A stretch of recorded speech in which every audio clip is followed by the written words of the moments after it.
Je suis Marine et ici je vous partage l'amour, la maternité et la parentalité sous toutes leurs formes.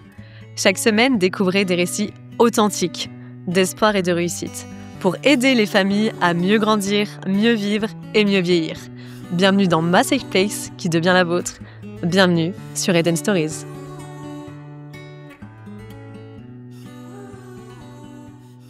Bonjour Tony.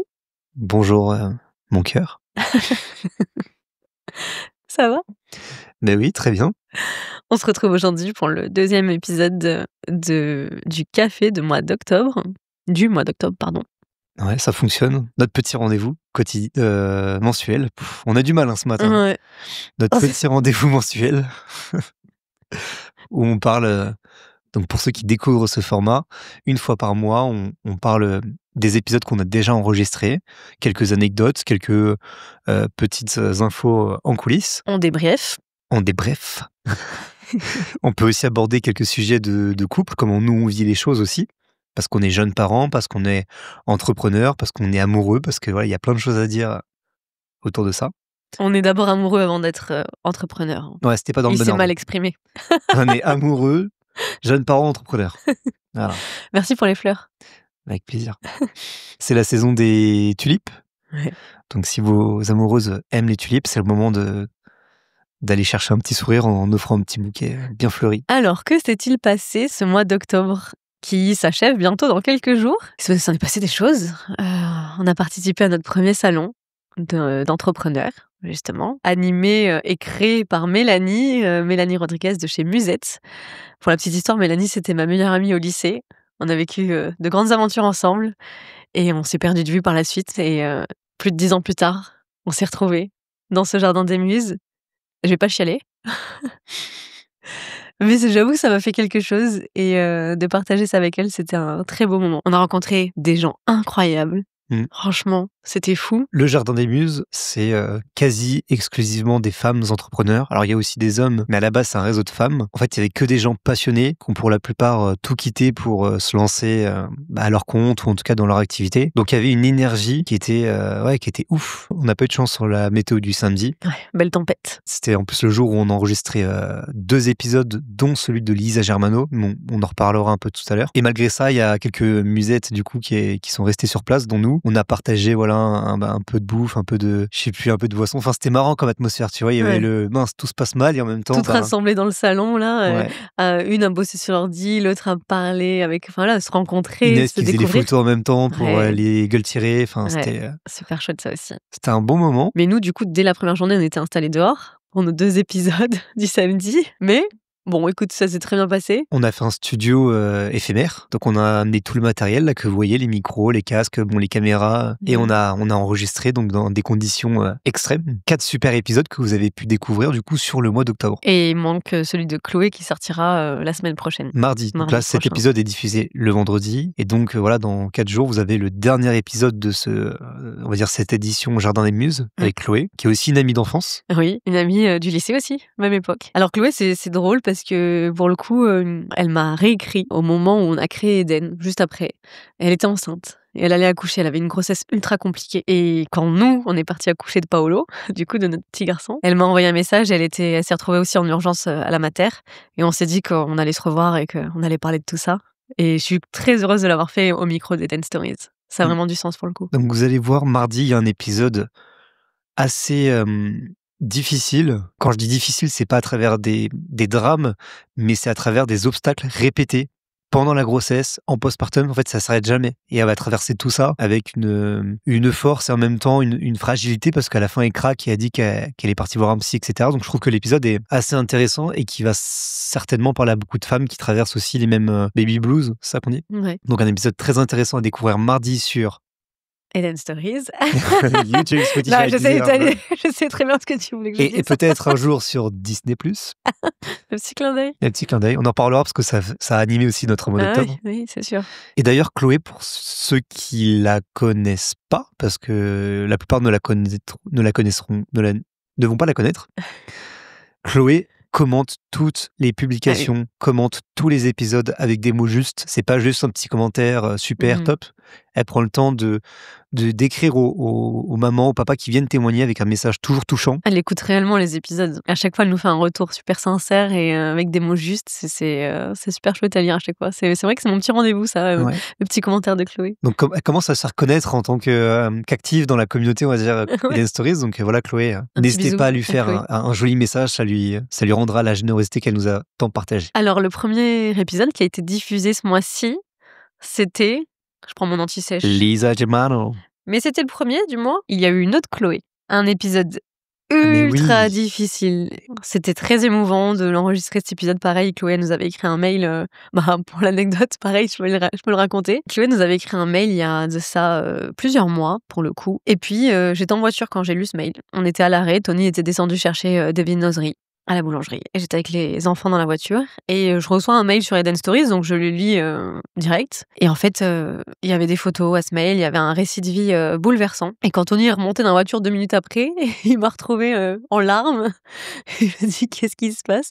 Et en fait, j'ai dit, oh, waouh, on a reçu un mail, accroche-toi, quoi. Et on a décidé de rencontrer Chloé. Et elle est venue à la maison, elle a fait beaucoup de routes avec son chéri, ils ont mangé avec nous, comme souvent. Elle nous a offert des cadeaux pour les petits. Ouais, oui, ça tombait pendant l'anniversaire d'Evie. En plus, elle s'est ramenée avec 2 cadeaux pour les enfants, leur sourire, ils sont adorables. Ce couple m'a vraiment profondément touchée. Et l'histoire de Chloé est quand même bouleversante.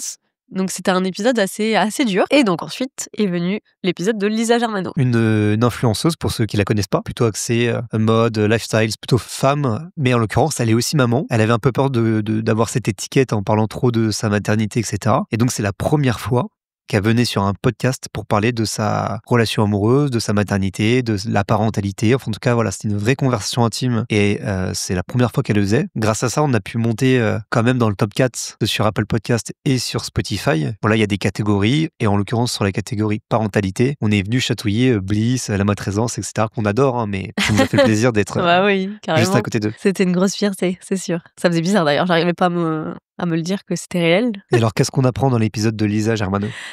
C'est sûr qu'on parle de son histoire d'amour pour ceux qui la suivent sur les réseaux sociaux depuis un petit moment.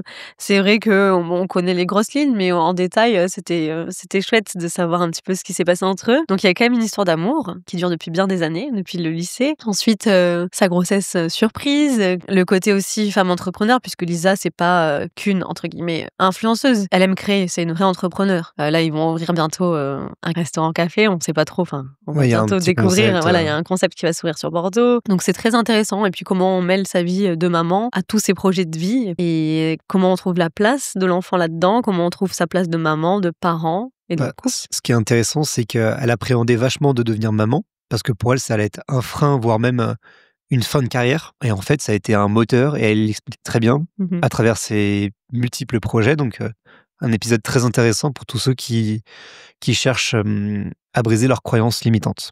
C'est très bien dit. Ensuite, on a eu Dorothée. Waouh, une femme incroyable aussi. Hein.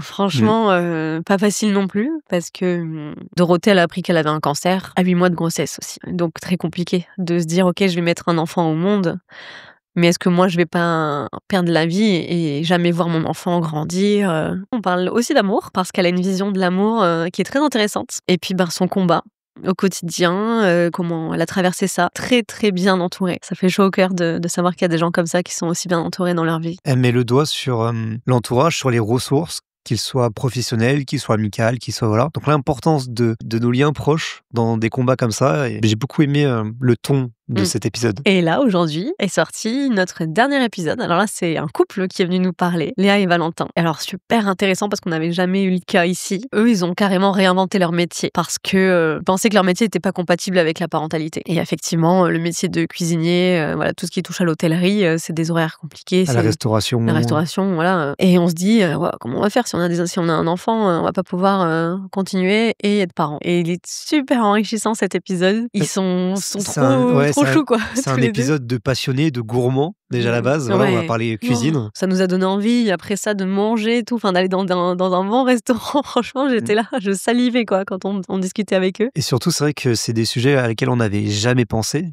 Mais il y a des métiers pour qui la parentalité, c'est vraiment un frein, c'est vraiment des contraintes, c'est presque impossible dans certains cas, où les deux travaillent dans les mêmes univers. Et donc, j'ai beaucoup aimé cette approche, et je pense qu'on ira chercher du casting un peu dans ce sens aussi. Tu vois, faire des séries d'épisodes métier X parentalité, et voir comment soit on s'adapte, soit on réinvente des choses, soit qu'est-ce qu'on met en place pour qu'on puisse quand même devenir parent. Voilà, c'était une envie qu'ils avaient vraiment. Ah oui, comme dit Valentin, les enfants pour lui c'est ce qui est le plus beau, quoi. Donc c'est un épisode à 3 micros aussi. Il y a le couple qui est là, même à 4. Oui, il y a leur petite fille aussi, la petite dernière qui est là, Lily, qui était toute bébé, qui a, je sais plus quel âge elle a, quelques mois. Donc elle a fait partie de l'aventure, de l'enregistrement. Exactement. On a déjà eu des mamans qui sont venues témoigner avec leur bébé pendant qu'elles allaitaient, etc. En voilà une nouvelle. Welcome to the family. Et puis voilà, on est en plein casting encore. On cherche plein de choses très différentes, plein de sujets. Peut-être qu'on peut en évoquer ici. Les parents entrepreneurs, comme on le disait pour Léa et Valentin, qui ont soit transformé une activité, soit tout simplement qui se sont lancés en étant enceintes, jeunes parents, en couple. Toutes ces histoires, on aime bien parce que, encore une fois, quand la société voit des freins, voit des obstacles, on vous met de côté pendant que vous vous occupez de vos enfants, et on dit non, on va réussir à faire les deux. Et donc on cherche des témoignages dans ce sens. On en a quelques-uns qui arrivent, donc c'est cool. Bien sûr, tout ce qui va être parentalité, enfants atypiques, on a encore enregistré des très beaux épisodes sur ça, et on veut continuer d'en avoir, parce que si eux peuvent le faire, nous, on n'a aucune excuse de pas le faire. Donc on trouve que pour avoir une dose d'inspiration, ces témoignages, c'est les plus beaux et les plus puissants. Les parents aussi sportifs de haut niveau. Ça va un peu dans la même catégorie que les parents entrepreneurs, je trouve. Surtout que là, tu as le rapport au corps, souvent chez les sportifs. En plus. Mais c'est deux chemins de carrière différents, mais qui sont hyper inspirantes et intéressantes à aborder. Des familles nombreuses, ça on n'a pas encore eu, et ça m'intéresse. Enfin voilà, en tout cas, il y a tellement de sujets, mais cela vraiment, en ce moment, c'est ce qu'on a envie de partager ici. En fait, nous, l'objectif, c'est vraiment de vous proposer 2 épisodes par semaine. Là, on est encore en train de construire nos idées, mais... J'allais dire, pourquoi il me dit ça maintenant? Mais du coup, non, mais il nous faut du casting. Voilà, si on veut mettre ce qu'on a en tête en place, de toute façon, il nous faut du casting. Donc, on compte sur vous pour nous écrire à l'adresse edenstories.contact@gmail.com ou sur les réseaux sociaux sur edenstories.podcast. Et voilà. Puis on a dit qu'on parlerait un peu de couple, etc. Est-ce qu'il y a des sujets sur lesquels on peut aller parce que c'est pertinent, parce que ça nous est arrivé et qu'on a envie de le partager? Non, écoute, là, on s'est fait une petite sortie ce week-end. On a laissé les enfants chez les grands-parents et on a pu profiter d'une soirée sur Bordeaux et tout. C'était bien sympa. En vrai, ça nous a fait du bien. C'est quelque chose qu'on fait pas forcément. Mais là, on l'a fait plusieurs fois ce mois-ci, en vrai. Si je peux te donner un conseil, entre guillemets, aux couples qui se sentent débordés par plein de choses, c'est installer un planning. Il faut pas que intellectualiser vos activités, vos rendez-vous. Faut le poser à plat. Nous, on a un tableau, c'est Google Agenda. Et dans ce planning-là, on ajoute aussi un moment en amoureux. Voilà. Alors, ça peut être une fois par semaine, ça peut être une fois toutes les 2 semaines. Mais je pense que ne pas simplement en parler, mais le poser sur un calendrier, ça peut nous obliger c'est même pas une obligation, mais au moins, il y a ce temps qui est fait pour nous deux. Et même ceux qui ont des horaires de bureau, le jeudi midi, mangez pas avec vos collègues comme d'habitude. Allez manger avec votre chéri, votre amoureux. Quand c'est possible, Voilà, alors soit vous faites un petit resto à midi parce que c'est sympa, soit parce qu'il fait beau, vous dites on prend un sandwich vite fait, on tape, on va jouer au tennis, j'en sais rien, on va marcher. Enfin, en tout cas, ça peut être sur une pause midi, tu vois. C'est simple à mettre en place et il faut juste se le planifier et s'obliger à respecter l'engagement qu'on a envers l'autre. C'est pas mal. C'est pas mal. Ouais. Mais l'épisode dure que 3 minutes. Tony qui me dit tout le temps, faut que l'épisode il dure 1h, 1h20 max. Voilà, non. C'est des épisodes de 15 minutes. On les laisse du coup. On les laisse, on parle rien. J'en parlais t'as des trop envie. Il a trop envie parce que tellement qu'il le fait jamais, tu vois. C'est trop bien un casque. Hein. Non, mais en vrai, je pourrais parler de plein de choses, tu vois. Les premières terreurs nocturnes de Evie. Enfin, tu vois, il y a des petits sujets comme ça de notre quotidien. Ça vaut pas un épisode d'1 heure, mais on peut les placer à ces moments-là. Voilà ce qu'on a vécu, comment on le gère. Des tips. Tu vois. Allez, on en parle le mois prochain. Yes. Bisous, bisous. Bisous. Le ASMR de la fin ou pas? Oui, je t'aime. Je t'aime.